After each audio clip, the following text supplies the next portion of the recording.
जी, इस सभा के अध्यक्ष आदरणीय नेहरू जी, पाठक मंच के संस्थापक अग्रवाल जी, मंच पर बैठे जय साहब और मित्रों,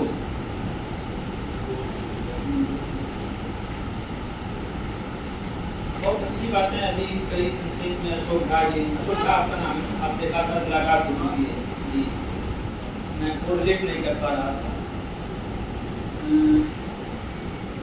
देखिए, पत्रकारिता का जो जन्म है, जन्म ही प्रतिकार के लिए हुआ, प्रतिरोध के लिए हुआ। जितने पत्रकार शुरू में हुए, जैसे उदंत कुमार सिंह जिसके नाम पर याद हो रहा है, 200वां वर्ष पूरा हो रहा है 1826 में, 30 मई 1826 में पहला अंक निकला था और 79 अंक कुल निकले थे उसके, साप्ताहिक था। पंडित जुगल किशोर शुक्ल थे, तो कानपुर के थे, कलकत्ता में आए और यहाँ आकर के उन्होंने निकाला। उसमें शुरू में लिखा रहता था हिंदुस्तानियों के हित हेतु, हिंदुस्तानियों के लिए, हिंदुस्तानी माने हिंदी भाषी, सीधी बात है, वो आज भी हिंदुस्तानी ही कहते हैं हम लोगों को, बंगाल के लोग। हम लोग बल्कि अटपटा लगता है कभी कभी, हम लोग सोचते हैं कि हिंदुस्तानी माने इंडियन, भारतीय, लेकिन बंगाली लोग तो हिंदुस्तानी ही कहते हैं।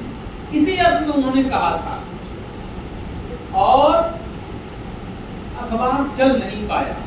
79 अंक निकला, 500 प्रतियां छपी थी और खरीदने वाले ही नहीं थे।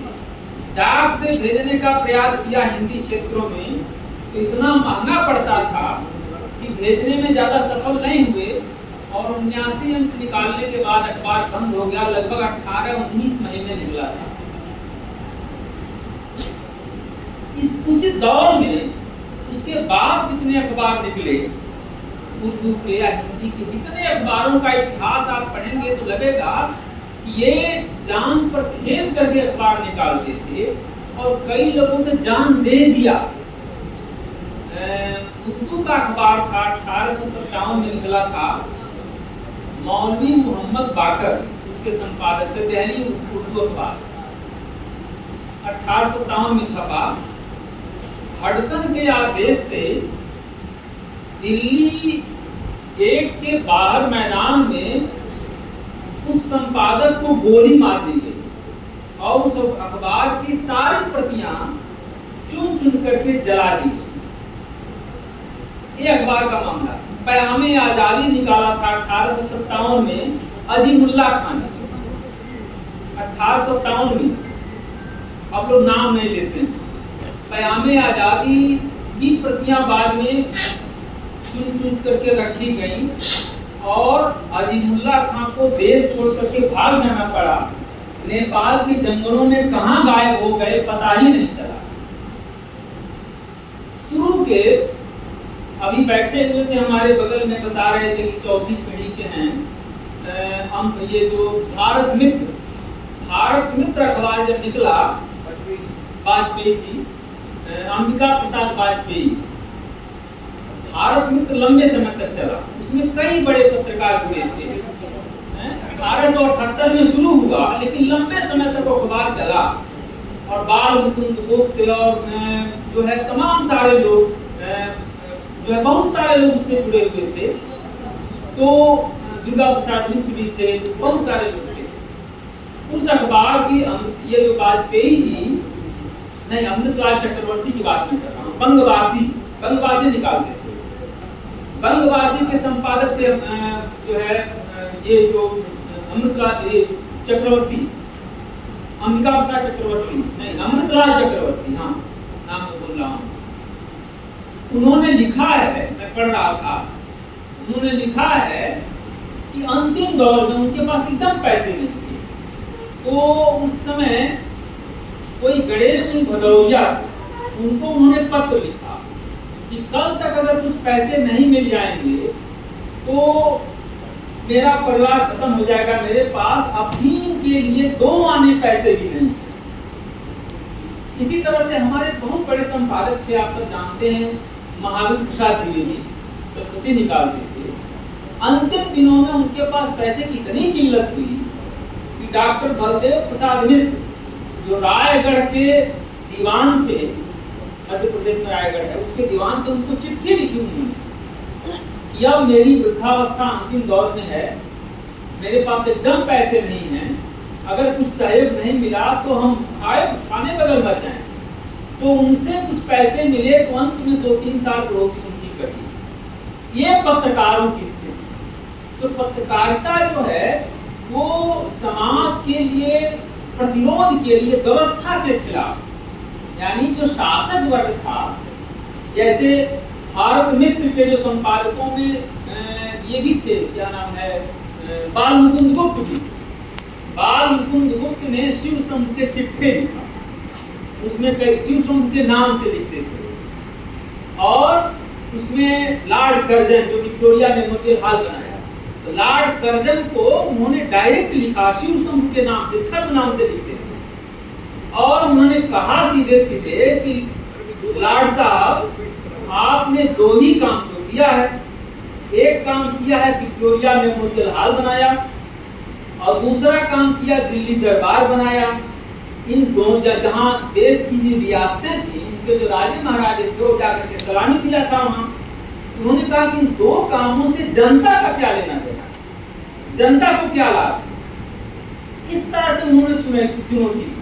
लेकिन हम गुलाम थे, अंग्रेजों का जमाना था, सीधे नहीं कह सकते थे, इस तरह से बहाने से कहते थे। शिव संत के चिट्ठे के नाम से उनकी किताब, तो सारा जो लिखा था वो उपलब्ध।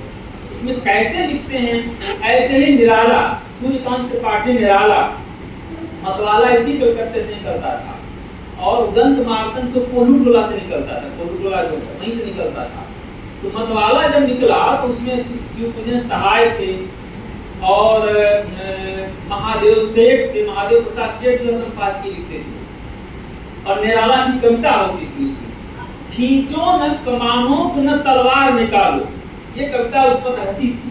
खींचो न कमानों न तलवार निकालो, जब तोप मुकाबिलो तो अखबार निकालो।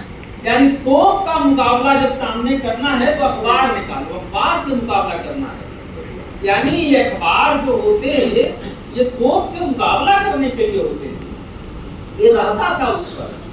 और निराला जो है गरगट सिंह वर्मा के नाम से चाबुक निकालते थे, चाबुक एक कालम होता था, निराला लिखते थे, और रहता था गरगट सिंह वर्मा के नाम से निकालते थे। यानी जिस तरह की चुनौतियां थी और जिस तरह से वो लिखते थे, निकालते थे, आप सीधे सीधे अनुमान कर सकते हैं कि चुनौती थी व्यवस्था के खिलाफ, सरकार के खिलाफ। अंग्रेज चले गए, हम आजाद हो गए, उसके बाद भी वह स्थिति बहुत कुछ कायम नहीं है, हमको लगता है।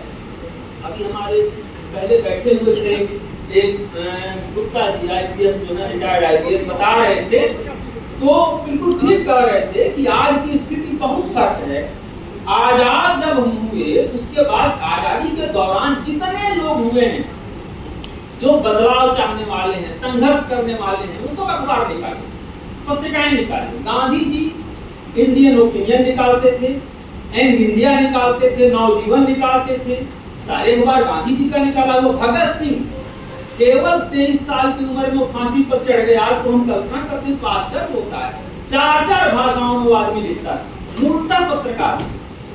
अर्जुन में लिखते थे, पंजाबी में लिखते थे, एक वो जो गणेश शंकर विद्यार्थी का अखबार था प्रताप, उसमें लिखते थे भगत सिंह। और गणेश शंकर विद्यार्थी का तो मर्डर हो गया, सांप्रदायिक दंगे में हो रहा था, बचाने गए, मार दिया लोगों ने, 40 साल की उम्र थी।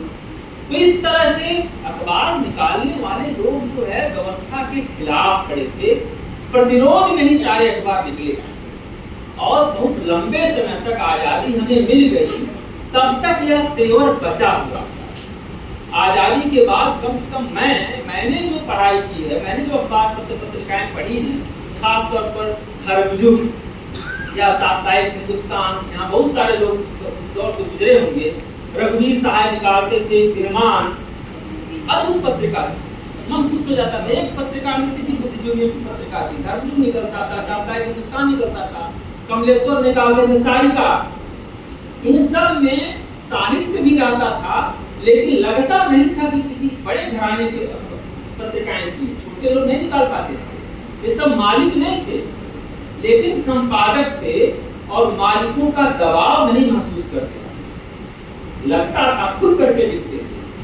तो साहित्य का भी पत्रकारिता से बहुत गहरा रिश्ता था। ये आप अच्छा, साहित्य जो पत्रकार होते थे वो सामान्य लोग नहीं थे। महावीर प्रसाद द्विवेदी ने संपत्ति शास्त्र नाम की किताब लिखी, इकोनॉमिक्स की किताब, संपत्ति शास्त्र उस दौर में। गुलामों का व्यापार इस नाम का लेख, गुलामों का व्यापार होता तो उस पर लिखते थे, खाली साहित्य नहीं। और भाषा को जो संवारा, उसकी चर्चा आपने की, भाषा को जिस तरह से संवारा पत्रकारों ने, वो अद्भुत है। छोटे छोटे शब्दों को लेकर बहस होती है और महावीर प्रसाद द्विवेदी ने हिंदी को संवारा। आज जो हिंदी है वो द्विवेदी जी की दी हुई हिंदी है। मैथिली शरण गुप्त जैसे जो कवि हैं आपके, मैथिली शरण गुप्त की जो भारत भारती है सबसे मशहूर किताब, उसके ज्यादातर अंश जो है सरस्वती में छप चुकी है। मैथिली शरण गुप्त शुरू में ब्रजभाषा में लिखा करते थे, छंद रचते थे, लेकिन द्विवेदी जी के यहाँ सरस्वती में जब भेजते थे तो द्विवेदी जी ने काट छांट करके उसको दुरुस्त किया। और एक तरह से कह सकते हैं कि राष्ट्रकवि बनाने में द्विवेदी जी की भूमिका मुख्य है। परम पूज्य द्विवेदी जी महाराज, इस तरह से कई जगह उन्होंने प्रयोग किया द्विवेदी जी के लिए। लिखा है उन्होंने, करते तुलसीदास भी कैसे मानस नाथ, महावीर का जन्म ने मिलता नहीं प्रसाद। ये गुप्त जी ने लिखा है द्विवेदी जी के लिए, यानी उनकी कृपा न होती तो मैं भी कभी नहीं बन पाता।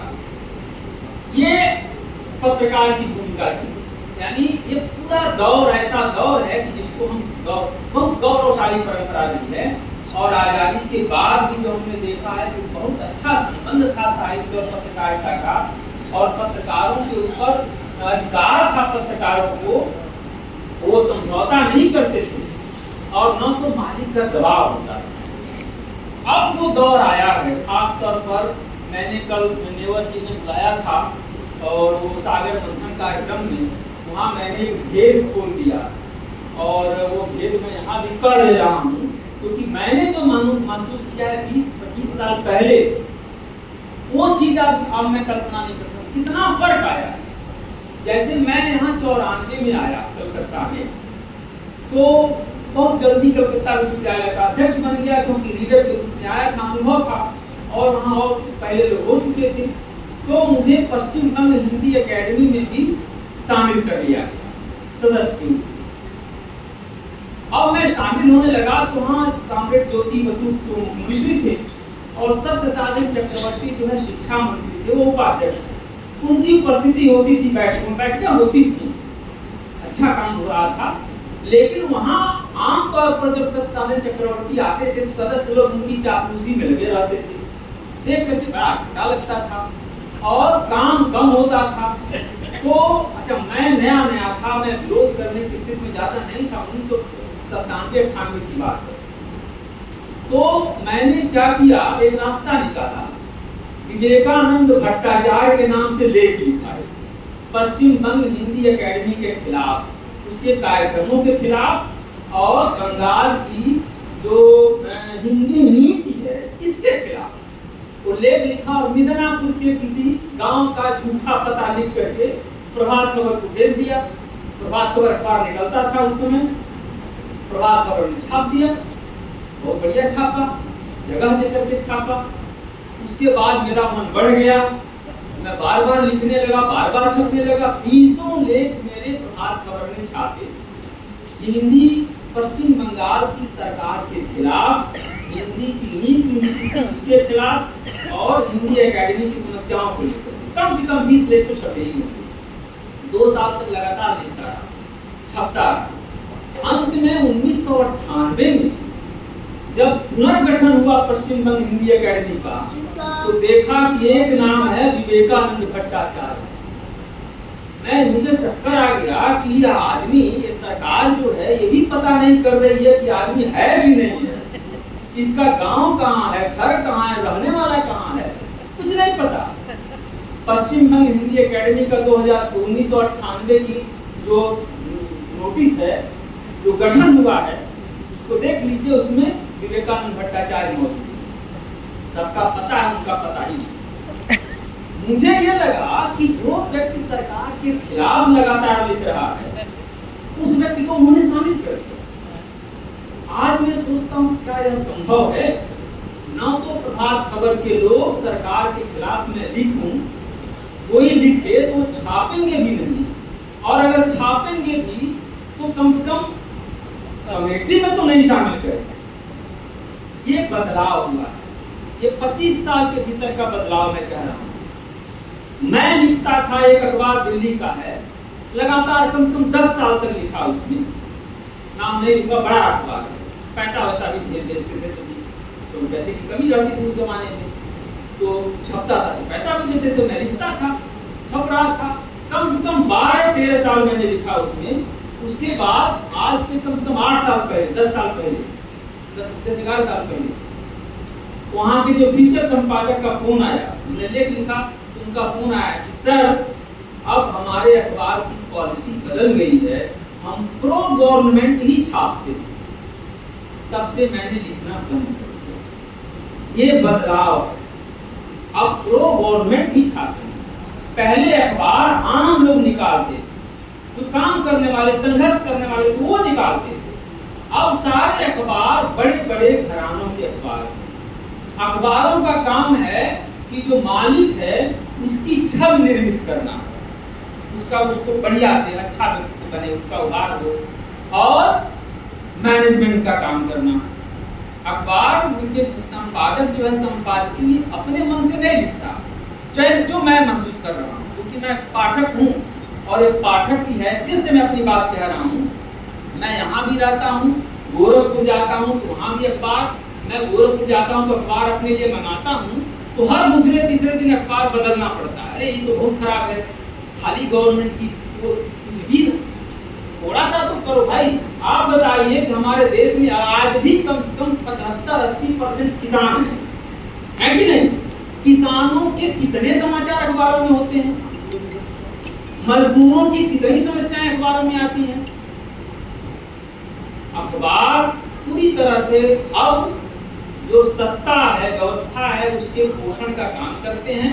चीजें बदल चुकी हैं, और जो पत्रकार हैं उनकी अपनी मजबूरी है कि उनको रोटी चलानी है। भाई कैसे जिएंगे इतने कम पैसे में? जब भाषा पर तो ध्यान ही नहीं दिया जाता। बिल्कुल ठीक कहा इन्होंने भी, तमाम अंग्रेजी के शब्द, इंग्लिश एक शब्द अब थोड़ा कम हो गया है, लेकिन आज के कम से कम 7-10 साल पहले इंग्लिश शब्द खूब प्रचलित होता था। जान कुछ करके अंग्रेजी के शब्द उसमें रखे जाते अखबारों में, ताकि जो मकसद कुछ और था, भाषा को बिगाड़ना। हिंदी को जितना बिगाड़ा है अखबारों ने, केवल पत्रिकाएं थोड़ी बहुत बची हुई हैं जहाँ हिंदी की भाषा थोड़ी सी ठीक है। आज के 20 साल 25 साल पहले के जो सिनेमा हैं, वो सिनेमा देख लीजिए, उनके गीत देख। अब तो सिनेमा के जो टाइटल हैं वो सब भी हिंदी में नहीं होते। वेल्डन अब्बा और क्या क्या दुनिया भर का आता है, सुन के क्या असर होता है। यानी भाषा पर जरा सा भी आप नहीं सोचते। ये काम किसका है? पत्रकारों का ही काम हुआ करता था। अब वो चीजें खत्म हो गई। पर अब तो लगता है कि जो छोटी छोटी लघु पत्रिकाएं हैं, जो मेहनत करके कोई निकालता है और थोड़े से लोगों को पहुंचा देते हैं, उन्हीं में थोड़ी सी बातें बची रहती हैं। उसमें भी उसी के माध्यम से कुछ बातें हम कह सकते हैं। लोगों, जनता की बातें, जनता की आवाज है, तो लघु पत्रिकाओं के माध्यम से ही पहुंचती हैं। या नहीं तो जो सोशल मीडिया है, इसमें कहीं कहीं, लेकिन सोशल मीडिया पर भी कब्जा कर लिया उन लोगों ने। परसों की बात है, मैं एक घटना बता रहा हूँ, परसों की बात है। मैं सुबह से मॉर्निंग वॉक जाता हूँ, तो कुछ हमारे मित्र लोग बैठते हैं, उनके साथ योगा भी मैं कर लेता हूँ। 30-40 लोग हैं जो लोग बैठते हैं, उसमें तमाम 400-500 करोड़ वाले लोग हैं। मारवाड़ी लोग ज़्यादा हैं, माफ कीजिएगा, हाँ, तो वही लोग ज़्यादा हैं। तो एक सज्जन में बातचीत बैठता हूँ, मैं भी उसमें सम्मान बहुत करते हैं लोग, क्योंकि मैं प्रोफेसर हूँ, तो सम्मान तो मिलता है मास्टर को, वो लोग सम्मान करते हैं। लेकिन एक सज्जन ने उसी में से कहा कि गांधी जी मुसलमान थे। मैं पहली बार सुना, गांधी जी मुसलमान थे। हमने कहा ये तो पहली बार सुन रहे हैं। तो दूसरे सज्जन ने कहा, काफी बुजुर्ग, कि हाँ सही मुसलमान कहते हैं। तो एक तीसरे सज्जन ने कहा, उन्होंने मैंने 4 लोग हमारे अगल पाछे कोई विरोध नहीं करने वाला है। तो मैं चक्कर में पड़ गया कि भाई मैं तो गांधी को मैंने पढ़ा है, उनकी आत्मकथा पढ़ी है, उनका मैंने साहित्य का ज्यादातर हिस्सा मैं गांधी का प्रशंसक नहीं हूँ, मैं गांधी मेरे आदर्श हूँ, मैं ये कह सकता हूँ। और मुझे लगता है कि दुनिया में जो गांधी है इससे भारत की पहचान ज्यादा है। और दुनिया के तमाम ऐसे लोग हैं, आइंस्टाइन जैसे व्यक्ति ने कहा था कि आने वाले समय में लोग नहीं समझ पाएंगे, विश्वास नहीं करेंगे कि हाड़ मांस का ऐसा चलता फिरता आदमी भी मौजूद था। ये तो आइंस्टाइन ने कहा। और नेल्सन मंडेला इन्हीं के आदर्शों पर चलकर अपने आप सारी दुनिया में, दुनिया के अधिकांश देशों में गांधी की प्रतिमाएं हैं। तो इतना पढ़ने के बाद मैं खत्म कर रहा हूँ, 1 मिनट। इतना करने के बाद मुझे लगा असल में पीड़ा है, आपने बुला लिया तो पीड़ा निकल जा रहा है, मैंने क्या हो रहा है मैं कह रहा हूँ। तो अब मैं चक्कर में पड़ गया, मैं कह नहीं सकता था कि कैसे मैं समझाऊं। तो मुझे लगा कि मैंने कहा कि कारण, एक सज्जन ने कहा कि ये सबसे बुजुर्ग आदमी हैं, या बताइए की बात माननी पड़ेगी, सबसे बुजुर्ग जो थे वो भी कहते थे मुसलमान थे। तो दूसरे दिन उन्होंने हमको भेज दिया एक वीडियो, यूट्यूब का वीडियो छोटा सा, वो मेरे पास है। उसमें लिखा हुआ है, शुरू से है कि नेहरू तो मुसलमान थे ही, ये सब जानते ही हैं, गांधी भी मुसलमान थे, और कैसे कैसे मुसलमान थे पूरा लगभग आधे घंटे का वीडियो है। वो सारा बताया गया कि किस तरह से पुतली बाई, उनकी माँ प्रणामी संप्रदाय में थी, प्रणामी संप्रदाय मुसलमान का था, क्या क्या। मैं चक्कर में आ गया, हमने कहा भाई ये समाज है हमारा, यानी आपके अखबार, आपकी किताबें किसी काम की नहीं है, सोशल मीडिया पर यूट्यूब से जो जा रहा है उसी से। तो हमारे पढ़े लिखे लोग हैं ना, ये पढ़े लिखे लोग अपनी धारणा जो बना रहे हैं तो सोशल मीडिया से बना रहे हैं, अखबार और किताबों से नहीं बना रहे हैं। क्योंकि मैं जिनकी बात कर रहा हूँ आम जनता नहीं है, पढ़े लिखे लोग हैं, और उनको विश्वास हो गया कि वीडियो में जो आया है वही सही है। मुझे चिंता इस बात की हो गई कि हमारी जो वीडियो कौन लोग बना रहे हैं, हमारे राजनीतिक दल इतना नीचे गिर चुके हैं कि अब प्राय हिंदू जो लोग हैं वो मुसलमानों से घृणा करते हैं। अब गांधी जी ने क्या किया, नेहरू ने क्या किया, उसको छोड़ दीजिए, उनको मुसलमान साबित कर लीजिए, अपने आप लोग घृणा करने लगेंगे, बात खत्म हो जाएगी। मकसद तो ये है, ये हमारा समाज हो चुका है। ये चिंता का विषय है, सबके लिए चिंता का विषय है। कम से कम हम लोग, पुराने लोग, बूढ़े लोग तो सारा दौर देख चुके हैं, लेकिन नए बच्चे तो इसी दौर के हैं, ये तो यही समाज देख रहे हैं। इनके समाज ये ज्यादातर समय तो मोबाइल में ही गुजारते हैं, तो ये विश्वास कर सकते हैं, कर लेते हैं। ये हमारा समाज बहुत तेजी से बदला है। इसमें जाहिर है कि हमें जहाँ भी जो लोग हैं, पत्रकारिता की जो भूमिका रही है उसको कुछ भी बचाने का प्रयास करना चाहिए। और सोशल मीडिया में जहाँ तक संभव हो हमें प्रयास करना चाहिए कि कम से कम सच्चाई थोड़ी बहुत बची रहे। इतना जो खत्म हो रहा है, इंसान तो खत्म हो रहा है, हम तो मशीन बनते जा रहे हैं। हमारी भूमिका इंसान बनाने की है, कितना इंसान बना सकते हैं, कितना लोगों को हमारे स्वभाव कायम कर सकते हैं, ये हमारा फर्ज है। मैं थोड़ा सा ज़्यादा बोल गया, मास्टर आदमी हूँ तो आवाज़ में थोड़ा बहुत कभी कभी निकल जाता है, 1 घंटे के क्लास